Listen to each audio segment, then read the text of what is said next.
Everybody loves positive news, especially when it is around our Seattle Seahawks. I've got some positive injury news to tell you on today's show, and I'm not going to keep you waiting any longer.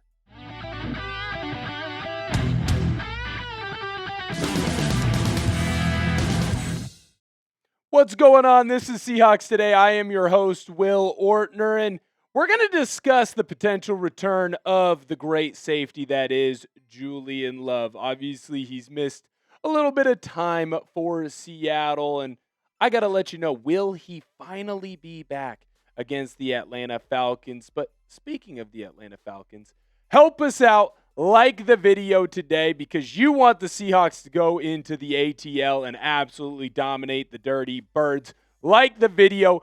Don't jinx it. Don't be the person that doesn't like this video and then the Seahawks lose because, well, things just wouldn't be going positively for us.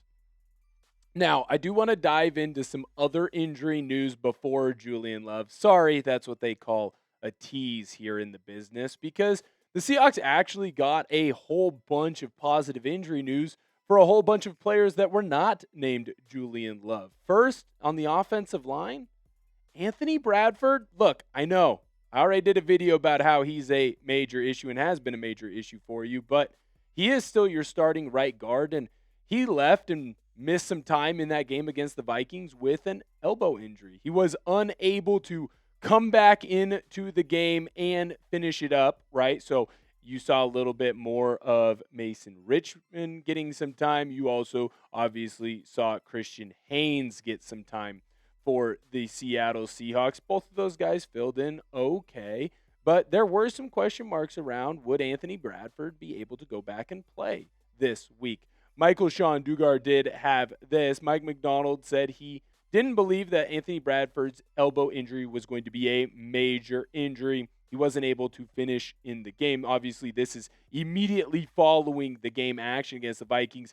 Now that we have more injury news to report on it, I can tell you that Bradford not only avoided a major injury, he's probably going to be able to go on Sunday. Now, obviously, he has to come in, have a good week of practice. Not only did he have the injury, and he has to prove to everyone that it's not going to affect him when he's blocking defensive linemen, especially some of the studs that they have out in Atlanta, but more importantly, he has to prove that last week was not going to be how he continues to play the rest of the way. He really struggled. So I do want to take a potential look at someone who could come in and replace Bradford the way everything sits right now.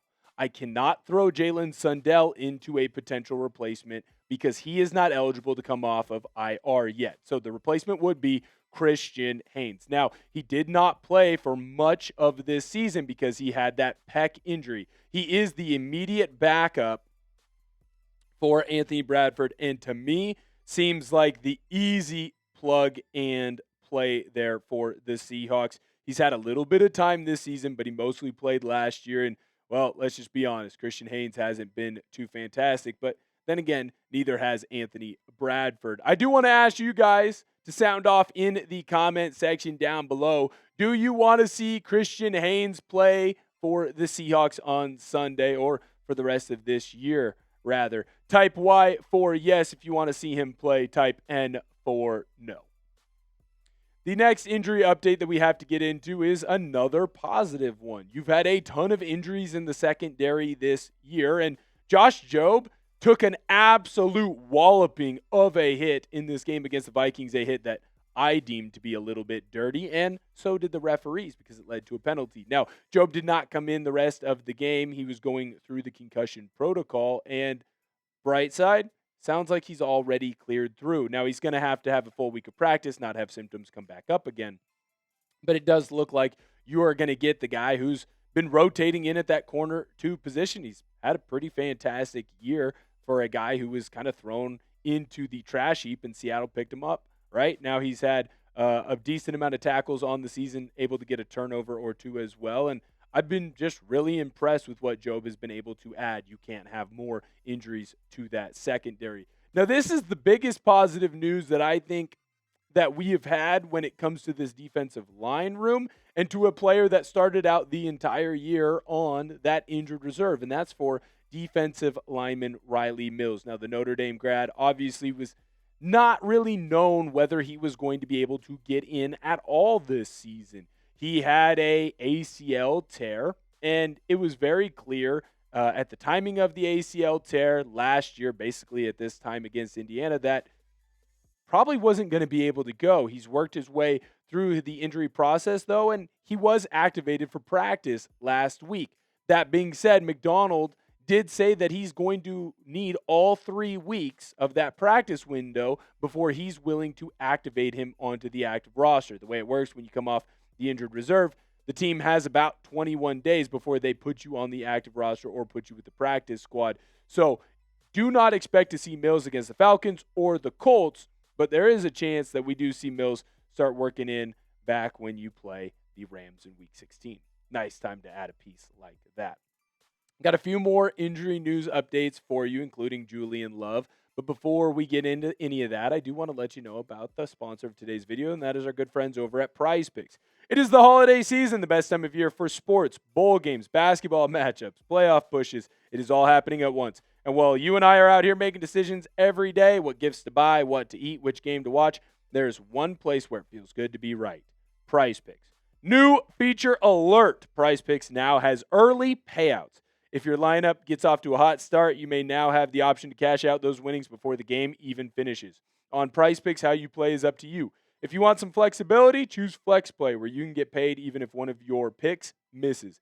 If you want the biggest payouts, go for the Power Play. No matter your play, Prize Picks is a great way to put your takes to the test. I got some takes for this weekend 3-pick Power Play. JSN, more on his receiving yards. Kenneth Walker, more on his rush plus receiving TDs. Kirk Cousins against this defense, less on his pass yards.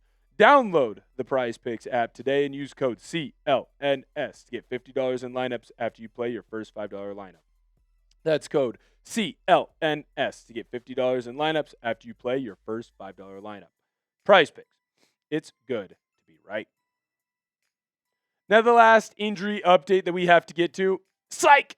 It's not Julian Love. It's defensive lineman Jarran Reed, and he's been on the injured reserve, having to have another surgery on his wrist, something that he was dealing with through much of the entire season. And Brady Henderson had this from Mike Macdonald, basically saying that Jarran Reed is eligible to come off of IR this week. Macdonald, when he was talking about Reed early on Monday, said, hey, he's doing well, and we're going to see how this rest of the week goes for him. But if he looks good and he's ready to go, there is a potential that we see Jarran Reed out on the field against the Atlanta Falcons. That is great news. This D-line, they've been fantastic. Imagine if they could get 2 key pieces back, just like Reed and Mills. Would be gigantic for this team. Last little bit of information before we get into Julian Love's injury report, and that's that we're in a sub-battle this week. And right now, Falcons today, they're kind of kicking our butt. Help us out. Come on in. Subscribe to the channel. We don't want to lose to the Falcons. The Seahawks aren't going to lose to the Falcons on the field. We're not going to lose to them here on these YouTube streets. Help us out. Subscribe to the channel. All right.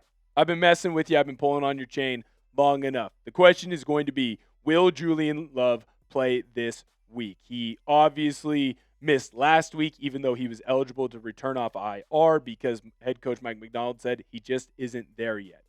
Where is Julian Love right now? Now, Macdonald did have this quote to say, it's looking positive. He's got to take it day by day, but no one wants him out there more than I do. Trust me. And I think it's important that Macdonald says this because it's clear that the coaching staff and the training staff in Seattle are going to make 100% sure that Julian Love is ready to go, because you've already had him return to the field and to practice and then have to go back on the injury report. We haven't seen him since that Cardinals game. We need to get our Pro Bowl safety back. Macdonald had more to say. He has worked extremely hard and is incredibly diligent to get himself back out there. This is not a function of him not being ready to go or not doing all of the things. He's taking it to the nth degree to come back and be as healthy as he possibly can. And our trainers are doing the same thing. It's just one of those funky things that sometimes don't go your way, and the timelines change.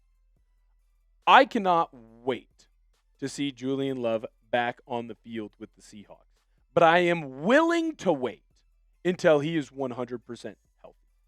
Tai Okada has been fantastic filling in for him, but there is just a different gear that this defense can hit when you get 20 back on the field.